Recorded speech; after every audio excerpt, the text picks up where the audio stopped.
चलिए तो आज स्टार्ट करते हैं सेट नंबर 13।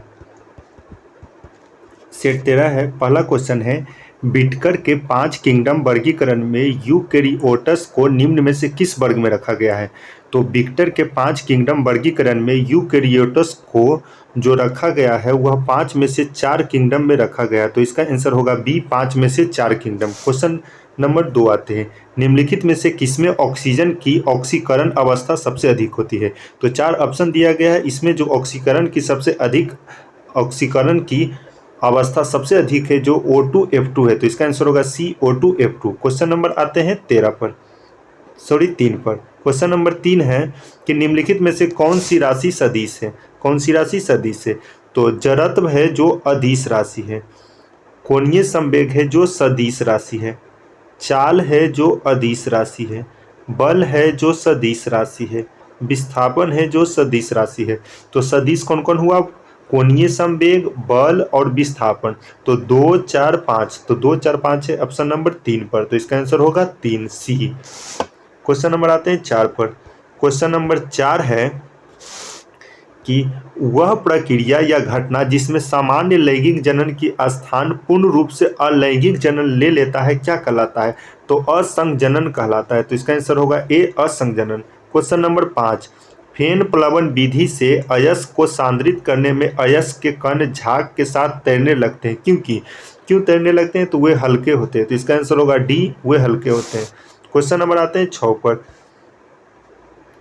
क्वेश्चन नंबर 6 है कि निम्नलिखित में से कौन सा एक विद्युत चुंबकीय तरंग घटती हुई आवृत्ति का सही क्रम है।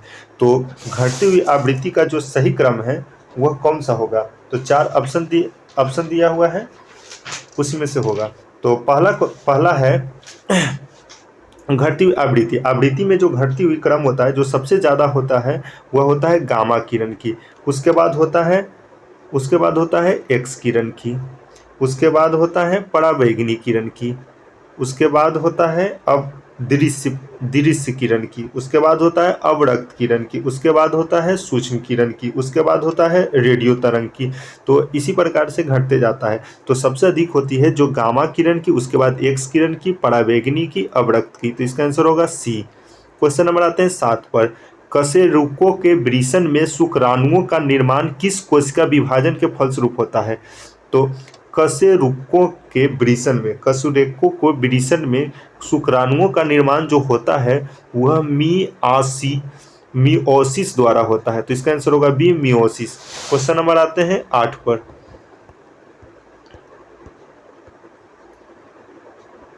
क्वेश्चन नंबर 8 है कि पाई बंधन की शक्ति सिग्मा बंधन की तुलना में क्या होती है। तो सिग्मा बंधन की तुलना में कम होती है। तो इसका आंसर होगा ए, कम होती है। क्वेश्चन नंबर आते हैं 9 पर। एक बंदूक से छोड़ी जाने वाली गोली द्वारा तय की गई दूरी अधिकतम सीमा 3920 मीटर है। गोली का वेग क्या होगा। तो गोली का वेग होगा जो 196 मीटर प्रति सेकेंड होगा। क्वेश्चन नंबर आते हैं 10 पर कि निम्नलिखित कथनों में से कौन सा कार्बन निषेचन का सर्वोत्तम परिभाषा है। तो कार्बन निषेचन का जो सर्वोत्तम परिभाषा है वह होगा ऑप्शन ए, वायुमंडल में कार्बन डाइऑक्साइड की बढ़ी हुई सांद्रता के कारण बढ़ी हुई पादप वृद्धि। तो वायुमंडल में कार्बन डाइऑक्साइड की बढ़ी हुई सांद्रता के कारण वायुमंडल में बढ़ी हुई पादप वृद्धि। तो कार्बन डाइऑक्साइड जो वातावरण में होता है वह कितना होता है, 0.03% होता है। 0.03% होता है। क्वेश्चन नंबर आते हैं 11 पर। क्वेश्चन नंबर 11 है कि निम्न में से कौन सा एक स्वस्थानीय संरक्षण का उदाहरण नहीं है। स्वस्थानीय संरक्षण का उदाहरण नहीं है क्या चीज, चिड़ियाघर। तो इसका आंसर होगा सी, चिड़ियाघर। क्वेश्चन नंबर आते हैं 12 पर। निम्न कथनों पर विचार कीजिए। तो पहला कथन है संतृप्त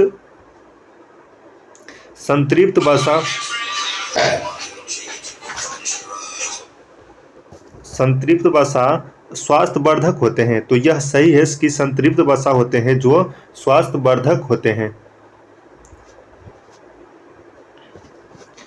पहला है असंतृप्त वसा स्वास्थ्य के लिए हानिकारक होते हैं। संतृप्त वसा होते हैं जो स्वास्थ्य के लिए हानिकारक होते हैं। स्वास्थ्य के लिए क्या चीज होते हैं, हानिकारक होते हैं। और असंतृप्त वसा होते हैं जो स्वास्थ्य के लिए हानिकारक होते हैं। नहीं, असंतृप्त वसा होते हैं जो स्वास्थ्य के लिए क्या चीज होते हैं, लाभदायक होते हैं। तो इसका आंसर होगा ना तो ए, ना ही 2। क्वेश्चन नंबर आते हैं 13 पर। 13 है, क्वेश्चन नंबर 13 है, चुंबकीय क्षेत्र में धारावाही चालक लगने वाले बल की दिशा किस नियम से जानी जाती है? तो चुंबकीय क्षेत्र में धारावाही चालक लगने वाली बल की दिशा होती है जो फ्लेमिंग के वाम हस्त नियम से जाना जाता है। तो इसका आंसर होगा बी, फ्लेमिंग के वाम हस्त नियम। क्वेश्चन नंबर आते हैं 14 पर। क्वेश्चन नंबर 14 है, शिशुओं में दूध के प्रोटीन को थक्का बनाने के लिए कौन सा विशेष एंजाइम पाया जाता है? तो शिशुओं में दूध के प्रोटीन का थक्का बनाने के लिए जो एंजाइम जाना जाता है वह रेनिन होता है। तो इसका आंसर होगा ए, रेनिन। क्वेश्चन नंबर आते हैं 15 पर। क्वेश्चन नंबर 15 है, निम्नलिखित में पीतल किसका उदाहरण है? तो पीतल है जो मिश्र धातु है। पीतल है जो मिश्र धातु किसका किसका है? तो कॉपर और जस्ता का मिश्र धातु क्या चीज है? कॉपर और जस्ता का मिश्र धातु है जो पीतल है। तो इसका आंसर होगा डी, मिश्र धातु। क्वेश्चन नंबर आते हैं 16 पर। क्वेश्चन नंबर 16 है, किसी निश्चित समय में किसी निश्चित प्रतिरोध वाले चालक में उत्पन्न ऊष्मा विद्युत धारा के क्या होता है? तो किसी निश्चित समय में किसी निश्चित प्रतिरोध वाले चालक में उत्पन्न ऊष्मा विद्युत धारा के वर्ग के क्या चीज होते हैं? समानुपाती होता है। तो इसका आंसर होगा बी, वर्ग के समानुपाती होता है। क्वेश्चन नंबर 17, थायराइड ग्रंथि से निकलने वाले हार्मोन में जब अनियमितताएं उत्पन्न होती है तब कौन सा रोग उत्पन्न होता है? तो कौन सा रोग उत्पन्न होता है? तो क्रिटिनिज्म ये भी उत्पन्न होता है, मैक्सोडीमा ये भी उत्पन्न होता है, और घेंगा ये सभी रोग होता है जो अनियमित के कारण होता है थायराइड ग्रंथि से। तो इसका आंसर होगा सभी। क्वेश्चन नंबर 18, निम्नलिखित में से कौन सी अभिक्रिया थर्मिट अभिक्रिया है? तो थर्मिट अभिक्रिया का मतलब होता है उष्माक्षेपी अभिक्रिया। तो उष्माक्षेपी अभिक्रिया है बी नंबर। क्वेश्चन नंबर आते हैं 19।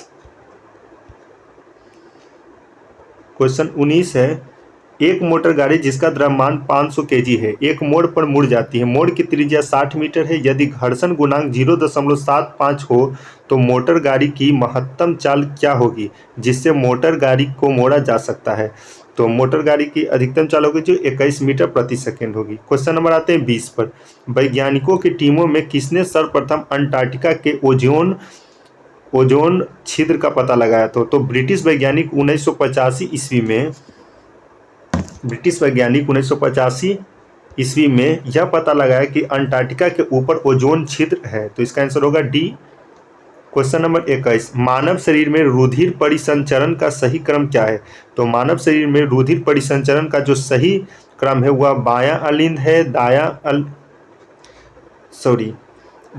अलिंद है, दायां नीले है, फेफड़ा है और बायां अलिंद है। तो इसका आंसर होगा बी, दायां अलिंद, दायां नीले, फेफड़ा, उसके बाद बायां अलिंद। तो इसका आंसर होगा बी। क्वेश्चन नंबर आते हैं 22 पर।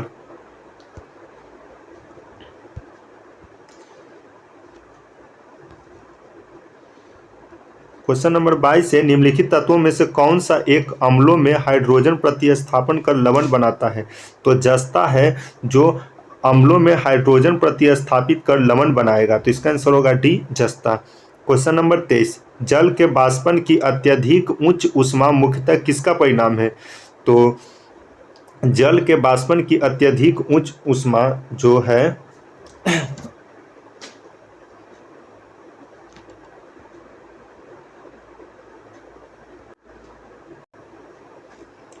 23 नंबर क्वेश्चन है, जल के वाष्पन की अत्यधिक उच्च ऊष्मा मुख्यतः किसका परिणाम है? तो हाइड्रोजन बंधन का परिणाम है। तो इसका आंसर होगा ए, हाइड्रोजन बंधन। क्वेश्चन नंबर 24, घोंघा द्वारा पौधों में होने वाले परागण क्या कहलाता है? तो घोंघा द्वारा होने वाले जो पौधे में परागण हो उसे कहते हैं मेलेकोफिली। तो इसका आंसर होगा डी, मेलेकोफिली। क्वेश्चन नंबर आते हैं 25 पर।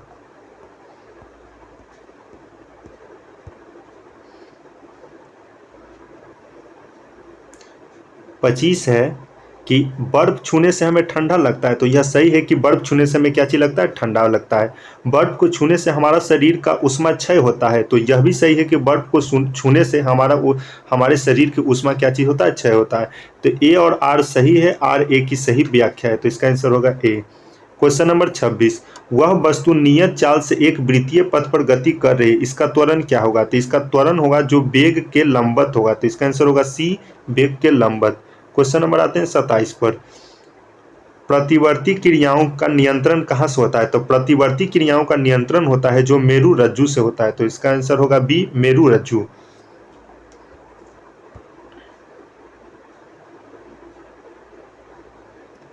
क्वेश्चन नंबर आते हैं 28 पर। एक गैस को द्रवित यानी द्रव अवस्था किया जा सकता है। तो गैस को जो द्रवित यानी द्रव अवस्था में किया जाता है वह दाब बढ़ाकर और ताप घटाकर। तो इसका आंसर होगा सी, दाब बढ़ाकर और ताप घटाकर। किसी उत्तल लेंस की क्षमता 5 डायोप्टर है, तो इस लेंस की फोकस दूरी क्या होगी? तो लेंस की फोकस दूरी क्या होगी? तो लेंस की क्षमता का ऐसा ही मात्रक होता है डायोप्टर, या डायोप्टर उसको मीटर इनवर्स कहते हैं। 5 डायोप्टर, यहाँ लिख सकते हैं 5 मीटर इनवर्स। तो 1/f बराबर, सॉरी, डी बराबर होता है 1/f। तो डी का मान दिया हुआ है 5 मीटर प्रति इनवर्स। चाहे इसको ऐसे करके भी लिख सकते हैं कि डी बराबर है जो 1/f है, तो f बराबर होगा जो 1/d होगा। अब यहाँ पर निकालेंगे f का मान, 1/d का मान कितना है? 5 मीटर इनवर्स। तो f का मान निकलेगा 1/5 मीटर इनवर्स से जो मीटर ऊपर चल जाएगा। अब यहाँ पर इसको हल करेंगे तो f बराबर 1/5 और मीटर को लाएंगे सेंटीमीटर में, क्योंकि फोकस दूरी होती है जो सेंटीमीटर है। तो 100 सेंटीमीटर बराबर होता है 1 मीटर। और 5 से इसको काटेंगे तो 20 सेंटीमीटर। f का मान होगा जो 20 सेंटीमीटर होगा। तो इसका आंसर होगा ए, 20 सेंटीमीटर। फोकस दूरी होगी जो 20 सेंटीमीटर होगा। Question number 30। मेलवेयर प्रेषित करने वाले सबसे सामान्य पाथवे कौन सा है? तो मेलवेयर यानी मेल के लिए ईमेल का प्रयोग करते हैं। तो इसका आंसर होगा डी। Question number 31। क्वेश्चन 31 से निम्न कथनों पर विचार कीजिए। शीर्षास्थ विभाजयोज्यति पौधे की लंबाई वृद्धि के लिए उत्तरदायी है। तो यह सही है कि पौधे की लंबाई के लिए शीर्षस्थ विभाजयोज्यति पौधे में लंबाई वृद्धि के लिए उत्तरदायी है। अब देखते हैं 2 नंबर। पार्श्व विभाजयोज्यति पौधे में मोटाई वृद्धि के लिए उत्पन्न है। तो यह भी सही है कि पार्श्व विभाजयोज्यति पौधे में मोटाई वृद्धि के लिए उत्पन्न है। लंबाई वृद्धि के लिए होता है जो प्रथम होता है, और मोटाई के लिए होता है जो द्वितीयक वृद्धि होती है। प्राथमिक वृद्धि होती है जो लंबाई बढ़ाती है, और द्वितीयक वृद्धि होती है जो मोटाई बढ़ाती है। तो इसका आंसर होगा 1 तथा 2 दोनों। अब आते हैं 32 नंबर। नागासाकी पर संयुक्त राज्य अमेरिका द्वारा गिराए गए परमाणु बम में किसका उपयोग किया गया था? तो परमाणु बम गिराया गया था जो अमेरिका द्वारा गिराया गया था, जो 6 अगस्त 1945 को गिराया गया था हिरोशिमा में। तो हिरोशिमा में जो बम गिराया गया था उसमें प्रयोग हुआ था जो यूरेनियम का प्रयोग हुआ था। और 9 अगस्त 1945 को जो गिराया गया था उसमें जो प्रयोग हुआ था वो हुआ था प्लूटोनियम। तो इसका पूछा गया नागासाकी में, तो नागासाकी में गिराया गया था प्लूटोनियम। तो इसका आंसर होगा डी, प्लूटोनियम। क्वेश्चन 32। एक जेट वायुयान में 2 मैक वेग से हवा उड़ रहा है। ध्वनि का वेग 330 मीटर प्रति सेकेंड है। तो वायुयान की चाल कितनी होगी? तो वायुयान की चाल होता है ध्वनि का वेग गुने मैक संख्या। तो ध्वनि का वेग है 330 और मैक संख्या कितना है 2, दोनों को गुना करेंगे तो 660 मीटर प्रति सेकेंड। तो इसका आंसर होगा 660 मीटर प्रति सेकेंड। क्वेश्चन नंबर आते हैं 34 पर।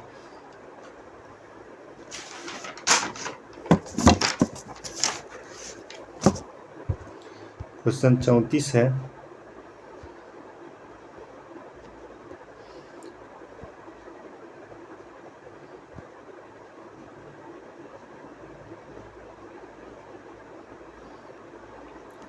रक्त समूह के संबंध में कौन सा एक सही नहीं है? तो पहला ऑप्शन देखते हैं, ए बी रक्त समूह में कोई एंटीबॉडी नहीं पाया जाता। तो यह एकदम सही है कि ए बी रक्त समूह में कोई एंटीबॉडी नहीं पाया जाता है। दूसरा नंबर ऑप्शन, ए बी रक्त समूह में कोई एंटीबॉडी पाया जाता है, यह गलत है। ए बी एंटीबॉडी में कोई एंटीबॉडी नहीं पाया जाता है। ओ रक्त समूह में सभी एंटीबॉडी पाए जाते हैं। तो यह भी सही है कि ओ रक्त समूह में सभी एंटीबॉडी पाए जाते हैं। अब डी देखते हैं, ए बी रक्त समूह को सर्वग्राही और ओ रक्त समूह को सर्वदाता कहा जाता है। तो यह भी सही है कि ए बी रक्त समूह को सर्वग्राही और ओ रक्त समूह को सर्वदाता कहा जाता है। तो इसका आंसर होगा बी। क्वेश्चन नंबर आते हैं 35। निम्नलिखित में से कौन सा हेक्सासाइनोफेरेट आयन FeCN के होल 6 के पावर होल -4 में लोहे की सही ऑक्सीकरण अवस्था क्या है? तो सही ऑक्सीकरण अवस्था होगी जो इसका होगा, जो 2 होगा। क्वेश्चन नंबर 36, स्थिर गति से जा रही खुली कार में बैठा एक बालक गेंद को हवा में सीधे ऊपर फेंकता है। गेंद गिरेगी तो गेंद गिरेगी उसके हाथ में। क्वेश्चन नंबर आते हैं 37 से निम्न में से कौन सा कथन सही नहीं है? तो कौन सा कथन सही नहीं है, आइए देखते हैं। पहला है, तेलों के हाइड्रोजनीकरण में निकेल उत्प्रेरक के रूप में इस्तेमाल होता है। तो यह एकदम सही है कि तेलों के हाइड्रोजनीकरण में निकेल उत्प्रेरक के इस्तेमाल में होता है। अब आते हैं 2 नंबर में, डीकन विधि में क्यूप्रिक क्लोराइड का इस्तेमाल उत्प्रेरक के रूप में किया जाता है। तो यह भी सही है कि डीकन विधि में क्यूप्रिक क्लोराइड का इस्तेमाल उत्प्रेरक के रूप में किया जाता है। ऑप्शन सी देखते हैं, अमोनिया निर्माण हेतु हैबर विधि में लोहा का इस्तेमाल उत्प्रेरक के रूप में किया जाता है। तो यह भी सही है कि अमोनिया निर्माण में हैबर विधि में लोहे का इस्तेमाल उत्प्रेरक के रूप में होता है। ऑप्शन डी, सल्फ्यूरिक अम्ल बनाने के संपर्क विधि में उत्प्रेरक के रूप में नाइट्रिक ऑक्साइड का उपयोग होता है। तो यह गलत है कि सल्फ्यूरिक अम्ल बनाने संपर्क विधि के उत्प्रेरक के रूप में नाइट्रिक ऑक्साइड का उपयोग नहीं, वेनेडियम पेंटेम ऑक्साइड का उपयोग होता है। तो यह गलत है, तो इसका आंसर होगा डी। गलत पूछ रहा था। क्वेश्चन नंबर 38, रुधिर में श्वेत रक्त कणिकाओं WBC की अत्यधिक मात्रा उपस्थिति के रोग विज्ञान की भाषा है। तो ल्यूकेमिया। WBC की अत्यधिक मात्रा बढ़ जाती है तो कौन सा बीमारी होती है? ल्यूकेमिया। क्वेश्चन नंबर आते हैं 39 पर। क्वेश्चन 39 है कि विद्युत परिपथ में ए मीटर का पाठ्यांक क्या होगा? तो ए मीटर नापता है जो विद्युत धारा एम से नापा जाता है, यानी आई पूछ रहा, आई बराबर वाट। यहाँ पर 6 वोल्ट का बैटरिक है, 6 वोल्ट का क्या चीज़ है? बैटरिक है। तो निकालते हैं, V बराबर जो सूत्र होता है जो IR होता है, और V का मान दिया है 6 वोल्ट, I का मान निकालना है, R का मान। तो R का मान दिया हुआ है, तो ये देखिए ये श्रेणी क्रम में दिया हुआ है, तो श्रेणी क्रम में सब जुड़ जाते हैं। तो R का मान जुटेगा 4 + 8 + 12 हो जाएगा कितना? 24 ओम। 24 ओम। तो R का मान हो गया कितना? 24 ओम। अब 6 इकाई 6, 6 छक्के 24, 1/4 बराबर I, 1/4 यानी कि 0.25 एम्पियर बराबर I का मान कितना आ गया? 0.25 एम्पियर। क्वेश्चन नंबर 40, सूर्य से प्राप्त ऊर्जा नाभिकीय संलयन का परिणाम है, इसका पता सर्वप्रथम किसने लगाया था? तो क्वेश्चन है कि सूर्य से प्राप्त ऊर्जा नाभिकीय संलयन का परिणाम है, इसका पता सर्वप्रथम जो लगाया था, जो हेंस बेथे ने लगाया था। किसने लगाया था? हेंस बेथे। तो इसका आंसर होगा बी, हेंस बेथे। निम्न में से किस स्तनधारी जीव में पिताशय नहीं पाए जाते हैं? तो घोड़ा में पिताशय नहीं पाया जाता है, तो इसका आंसर होगा घोड़ा। क्वेश्चन नंबर आते हैं 42 पर।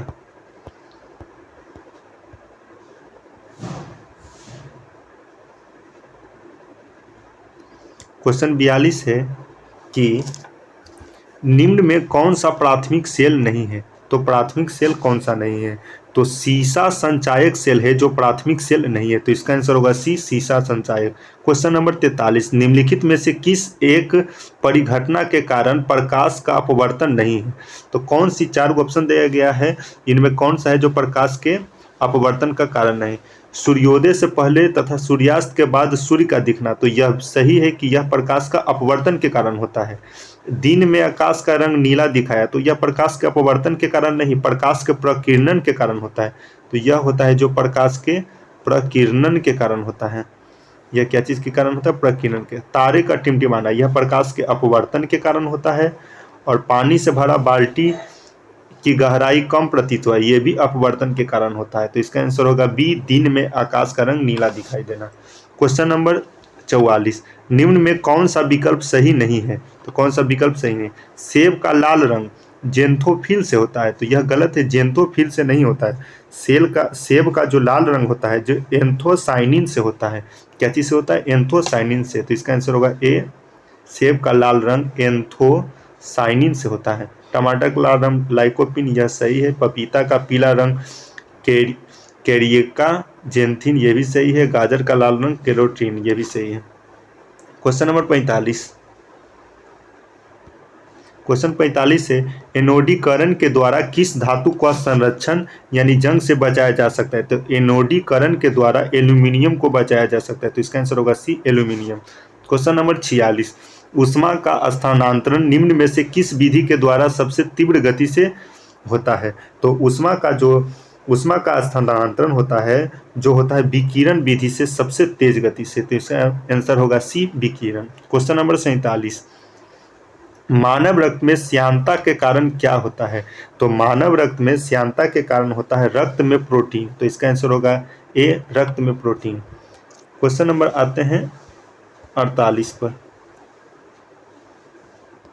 निम्नलिखित में से कौन सा कॉपर का खनिज यानी अयस्क नहीं है?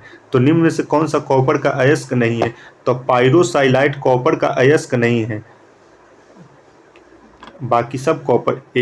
एजुराइट यह कॉपर का है, क्यूपाइराइट ये भी कॉपर का है, मेलेकाइट ये भी कॉपर का है। क्वेश्चन नंबर 49, 500 ग्राम द्रव्यमान के एक हथौड़े द्वारा 50 मीटर प्रति सेकेंड के वेग से कील पर प्रहार किया जाता है। कील द्वारा हथौड़े को रोकने में लगा समय 0.1 सेकेंड है, तो कील द्वारा हथौड़े पर लगाया गया बल का मान क्या होगा? तो बल बराबर सूत्र होता है जो होता है द्रव्यमान गुने त्वरण, एफ है।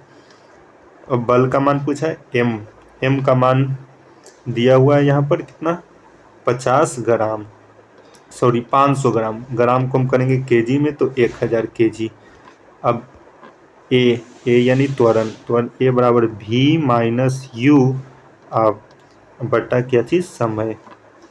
अब एफ बराबर 500 बटा 1000 गुना भी का मान 0, यू का मान कितना है 50, अब बटा समय का मान 0.01। इसको हल करेंगे तो बल का मान आ जाएगा 2500 न्यूटन, तो इसका आंसर होगा ए, 2500 न्यूटन। क्वेश्चन नंबर 50, रसदार टेस्टा किस फल के खाने योग्य भाग हैं? तो रसदार टेस्टा हैं जो खाने योग्य भाग हैं जो अनार का भाग है। रसदार टेस्टा किस फल के खाने योग्य भाग हैं? तो इसका आंसर होगा बी, अनार।